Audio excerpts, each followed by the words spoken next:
Hey everyone, welcome back to Work Life Harmony. I am thrilled to introduce everyone to Amy today. I'm going to let her introduce herself in a minute. But I was really excited to bring her on the show because I like to talk about, one of my core pillars is productivity, which for me always means getting the most important things done in a way that doesn't stress you out. We're not about trying to win the rat race here, but I really do believe that part of not stressing you out, we can talk about the time aspects of it, but I think there's also a subtle thing that really plays into this, which is what environment are you in when you're trying to work? Because I think that can create undue stress that we're not even aware of. So Amy is an expert here with interior design, talking specifically about how the environment in which we are working, whether you call it a home office or not, can really set us up for success. So Amy, welcome to the show. I'd love for you to give everyone kind of an intro, a little backstory. For sure. Thank you so much for having me. It's great to be here. Well, my name is Amy Pottenger, and I have been a residential interior designer for over 15 years, traditionally working with people in their homes. My joke is always that I started out in psychology. That was always my first degree I went for, and discovered, I needed a little bit more creative pursuit in my calling. However, the psychology piece has always lived and woven itself in. I can see the how work it I do. would. Yeah. Mhm. Absolutely. So, because of that, I've kind of made it my mission to talk about how your home design impacts your daily life. For me, it's always been way more than just aesthetics, and my job got a lot easier in 2020 when we were all in our home for a very long, extended period of time. So it's really my view that your home is your secret weapon to achieving the life and the business that you desire. And it's something, your environment is something that you're in all the time. And it's super fun to follow behavioral psychology and how that's starting to catch up now, how basically you can change your environment and change your life. And that's the premise behind all of what I do. It's not to create great Instagram worthy rooms, which is awesome too. That's not my goal. I get bored with that. I need more. So it's creating a home environment that's supporting your future self, your goals, your people, the things that really matter in life. Oh, that's so good. And just even hearing you talk about that, I don't understand all the, obviously I am not, while people will say, oh, you have such a beautiful backdrop. I am the first to say I am terrible at home design. I can look at things and love it. And then I try and go transfer it myself and it's awful. And so I did not design my home office. A professional designer, most of you guys know I was on the Love It or List It show. They designed my office for me. But for years, I struggled. I didn't even have a dedicated home office for years when I was working full-time corporate from home. I've used the dining room. I've used the kitchen. The room I'm in now used to be our living room. So it was like a desk in the formal living room, but the piano was here as well. And it really wasn't until 2020 that I had now a space in our house that is Yes. solely designed around me and nobody else. And it's where I get to come and work. And it brings me such peace that I didn't realize how, I guess, all the negative impacts of all the weird places I tried to work from for so long. So I would love for you to kind of walk through, for anybody who's listening, who maybe feels that. And they're like, well, number one, there isn't a separate room in our house for my office. I'd love to start there because I think for a lot of people, myself included, it did start with okay, where am I going to work in my house? And so what do? We flip open the laptop on the kitchen table or the bed or whatever. So where could someone start on getting a space when they don't have a whole separate room to do that? Well, I love that you started with the fact that you made do for a lot of time. You made do for a long period of time, which isn't that every woman ever. Huh. Whether you're a mom, whether you're an at-home business owner, whatever, wherever you're at, that is women. Women make do and they make amazing things happen out of not amazing spaces. So first of all, I'm just going to acknowledge that. And I'm also going to give you permission, whoever's listening, here's your permission right now. You deserve a space. You're alive, you're human, you're on this earth. You are here for a reason. You deserve your own space. So just breathe that in for a minute, because I feel like so many women can't even start to think about having a dedicated space for themselves, whether it's work or otherwise, because you don't feel worthy of that space. And let me just say right now, you're worthy of the space, any space you're in, because you're alive. So let me just give you that first. You're Guys, worthy there. sit in that and hear that for a minute. We are not bad people, bad moms, bad women, bad No. wives, bad roommates, bad whatever, because we want to have a space in our home solely for ourselves. Like, yes, I It's should have so, fought for that sooner than I did. no, you're good. It's just a necessary, seemingly obvious thing that I found. I have 2 kids. I'm a mom. I've worked in my own home office since my daughter was a baby. She's 15 now. So I've been there. I've experienced all those kinds of emotions too. And moms just tend, and women in general tend to just give, and I know you've heard the oxygen mask mentality, like put Yes, your mask on first. I still love that because it's so true. And it is. to me, your environment, it can be that oxygen mask for you. So first of all, realizing that you deserve this area, whatever it is, Mhm. where can you start? So I know, probably range of listeners, you have people starting out that they have maybe an apartment with no space at all. Some people maybe have, just built a brand new home and they have an office, but it's empty and they don't know what to do with it. So when you're looking at the span of all those things, I like to start small, and knowing that, especially if you're a business owner, if you're starting out, or you've been in business and you're multi-million, 6 figures, and you still don't have a great dedicated space, you're worth that space, even if you're starting out and you're going to build. So one of my very favorite practical ways to have a home office is this was around a little bit before 2020, but out of that came the closet office. So one thing that most homes have and most apartments have is a closet, a pantry space, a laundry room. If you just go Google that, if you go Google closet office, you will have so much fun just looking at what people have done, getting inspiration from the tiniest little place that you would never have thought you could make an office out of. So that's one that I like to start with. But also, My it's friend, I just about have to tell you this good. funny story with that. Yeah. My friend, her husband just built, when they were homeschooling for their kids, they retrofitted the closet to an office. They called it the Cloffice. Yes, that is exactly And the it was, name that you search for. yeah, it was so tiny and the desk flipped out. But what I loved about it was because it was so small, it gave them like the permission to say, I'm going to, whatever colors I want, the things that make me Yes. happy, that maybe, in your living room might not be okay. And that Mm-hmm. really got my wheels going. And I thought that was Yes. coolest use. I would have never have thought of that. Totally. And just because it's small, that doesn't mean you can't have fun with it. Bring your Yeah. personality in and go to town. And, again, smallness or budget or whatever, like there is creative things to be found everywhere. So one thing I will suggest too, if you have a creative best friend, have them in your house. Go to her house, walk through the house together, because sometimes all it takes is a pair of fresh eyes, because you Mhm. look at this space, all the time, and obviously I offer that service too. I can do it virtually. I will, do a home design consult for you through Zoom, and just have somebody else looking at your spaces, because you might look at your space and be like, I don't have anywhere. My closets are all in use. I can't do that. So just let that go. You can. So the other thing I love to do is to repurpose either a room or repurpose an area, because sometimes you don't have a whole room. So one example of a room repurpose would be the guest room. So if you have a larger home and you have a space for a guest space, I'll talk with people that they just get locked into like, well, that's my guest room. Like, this is a one-use space. This is what this is for. What, twice a year you have someone stay with Right. you, Yeah. Christmas and Thanksgiving or whatever.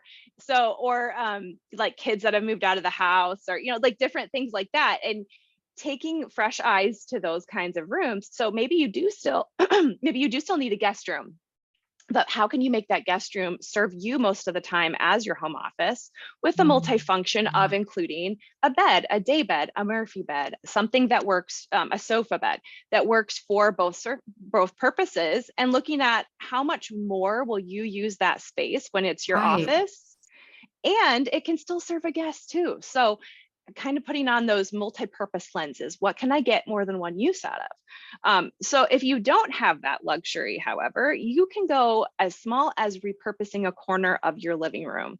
It can be, my That's first what thing I I'll have you, had for a yeah, long time. Just a yes, little yes. corner over there. Yeah. And you can make that serve you. You can make that serve you. And granted, is it ideal forever? No, but if you need to start there, that's okay. Mhm. So if you can carve out, well, first of all, take a look at what you do, like what your job is, where you want to work, and what you want to do, because it's going to look very different if you're like an Etsy craft seller that you have to make things Right. versus someone who is, online marketing or something like that. So take a look at what you do and what you need. A lot of people can get by with a laptop and maybe a few, little supplies. So if that's you, you can take the corner of your living room, your favorite chair, get something like, I love the IKEA Billy bookshelves, so Yeah. easy. So easy. Or just some kind of ready-made bookshelf, or if you're fancier, build something in, you can do that too. Have a place to put your stuff, even though it's in your living room. It can be a little rolling I file. love It those can little be, three-tiered rolling things you can yes, tuck under a desk or tuck something. Yeah. under something. Like it can be, you want to make sure that visually it's appealing because you're going to be seeing it unless you can really tuck it away out of sight. And what you're doing is you're just carving out a little space. So maybe when it's time for you to work, you have your favorite candle, you have a light that lights up your space, that you are by a window if you like natural lighting. Think about your five senses, because that's a really easy way to look at a space. What do I want to touch, taste? Do you have your coffee, smell, see? Like if I'm looking into my kitchen right now that's super cluttered that I don't have time to take care of, like what's your line of sight?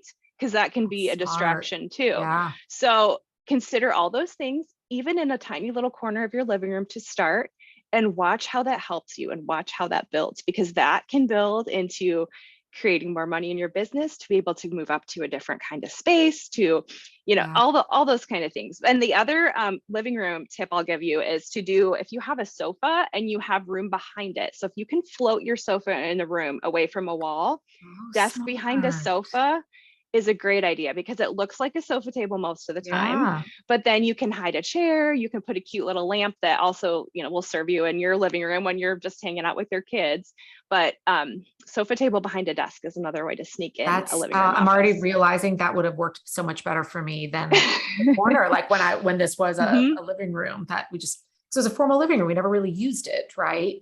Yes, And yes, it was a totally. very And don't awkward be space. afraid. You bring up a good point there, because don't be afraid to take the what is like the black and white purpose of the room on the floor plan and totally flip that. I've made dining rooms into home offices that were still connected to main living spaces, but we made it look like it was always meant to be there. Um, like unused formal living rooms, like Yeah. just let your creativity run wild. It is your home and it needs to serve how you want to live. And we really can make a lot of things work that you might not have thought of before. That is so smart. And I know for me, my family kind of gets a little annoyed with me now that I have this space. It's like I am so uber protective of it Yeah, in as you should terms be. of, someone walks in and they're putting a cup. I'm like, get your cup out of here. Yes. Don't come sit, don't Yes. leave your stuff in here. And what I found is we joke about it, but there's been a definite shift in when I am in here, I'm treated a little differently. It's like, no, I'm Hmm. not mom, or no, this is my office. I am working. And so I think Yes. when the knee jerk reaction for so many people is, oh, I'm going to squeeze it in. So I'm going to flip up my laptop here at the kitchen table. I'm doing other things. Well, it's no Hmm. wonder people aren't leaving you alone and they're interrupting and they're distracted, because you're in the main social space trying to do something else. And so Yes. I love that you've given such easy ways to find just a corner that, hey, if I'm sitting at that table behind the sofa in the Hmm. living room, this is my office, this is my desk. Yes. And the And boundaries with all those yeah, boundaries are huge. Like that is, your home is a mirror. So like as you're looking at, oh, I'm fitting my work in at the dining room table next to the dirty dishes. What is that saying about how you view yourself, how you view your business, how you view your time? Like that's just you can create boundaries over that corner in the living room with your family. yeah. Like you can do it. And they'll And just yeah, watch how they listen to you. And I would say, like, I wish that you'd been in my life like 6 years ago to say these things to me, because I will tell you, when you have a space, Mm, whatever it is, I know when I first saw this space that was actually designed for me, just me, not mhm, taking anybody else's, mhm. desires, whatever in mind, it literally brought me to tears. To Yes. have a space that just said, this is a representation of me. And guess what? It's okay to not fill it with objects and stuff. Mhm. I have a few things here that my daughter made and a couple pictures, but no, this is not also the dumping ground for every craft project and every whatever, because I want some of it. But again, this is supposed to be representation of me, and not the dumping Yes. ground for the rest of the family as Yeah, well. and it is emotional because like this it's very subconscious, I feel like, for people that in their home environments, like when you walk in, like it's not for me because it's what I do. Like I can walk in and be instantly uncomfortable or comfortable in a place, like go along with like Interesting. feng shui and things like that. If you Yeah. do a little research there, that can help you too. But how it is subconscious and it is emotional, because like when I know for me, like clutter is a huge thing, right? You have a family, all those kinds of pieces to the puzzle, and when my home is out of sorts, I feel it. Like you may not consciously feel it, but and then I translate that into your office. When your office is out of sorts, when you're disorganized, when you can't find things, like how does that translate to your goals? Like does it give you, are you unclear? Are you like, just look at your home as a mirror and it will illuminate a lot of things for you on just goals in general. But Oh, yeah. now for people listening that maybe are not, they are full-time raising children, maybe they're not Hmm. running a business or having a traditional, corporate type job from home. What are your thoughts on a dedicated Hmm. space that maybe isn't for work?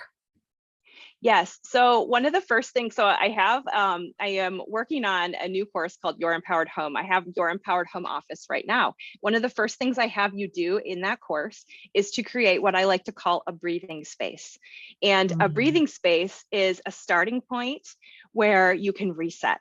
And this doesn't have to be an office. This doesn't have to, this again, corner of a chair in your living room, where you can, if you're a journaler, if you like to meditate, if you just need to sit in silence, like setting up that kind of space for yourself, it's so attainable. Like we can all do that. We yeah. can all do that. Get a pair of noise canceling headphones, like, and carve out the time, carve out the boundaries for your time. And the reason I love starting with something small like that, and especially if you have kids, if you have little kids, they're going to see you setting boundaries with your space, your time. Like, mom needs a minute, and they're going to do it for themselves because you're modeling it for them. So, so a breathing space is where I would start. It's just a place where you can exhale, read your book, sit with your tea, look out the Cozy window. blanket.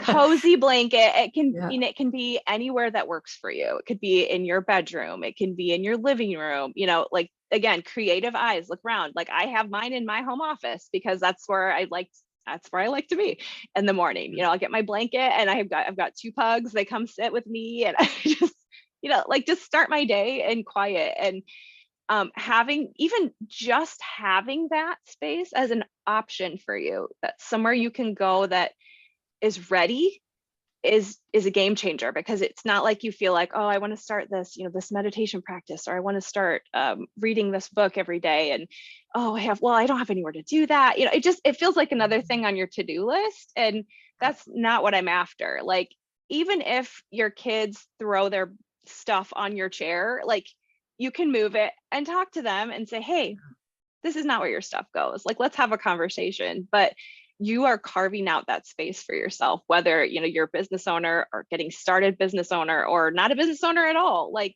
everyone deserves that kind of space in their home. Yeah, I agree. And it's funny when you're talking about the chair. We've been in the process of moving my daughter's, switching the guest room and her room. And so Mm-hmm. this was her chance to kind of, entering into the teenage years, pick out her own kind of furniture, and yours to do. She would love to talk to you, because lately her latest is she Love wants to be it. an interior designer. Um, Fabulous. but she knows how possessive I get about my office and my chair. And so I Mm-hmm. told her, I said, this is your your space. And so one of the things she very much wanted was a chair. And Mm-hmm. so we went and looked around, and she ended up finding the one that she loved, that was comfortable with her, with the blanket, the pillow, all of that.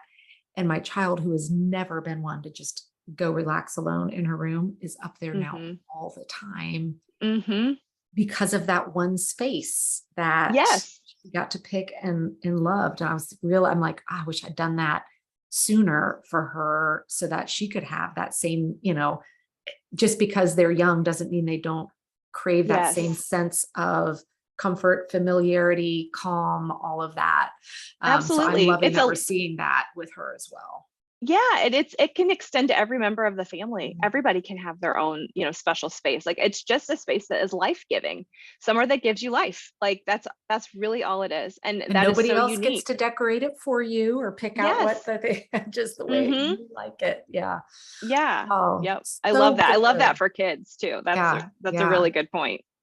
So where can people get information about both of your courses now?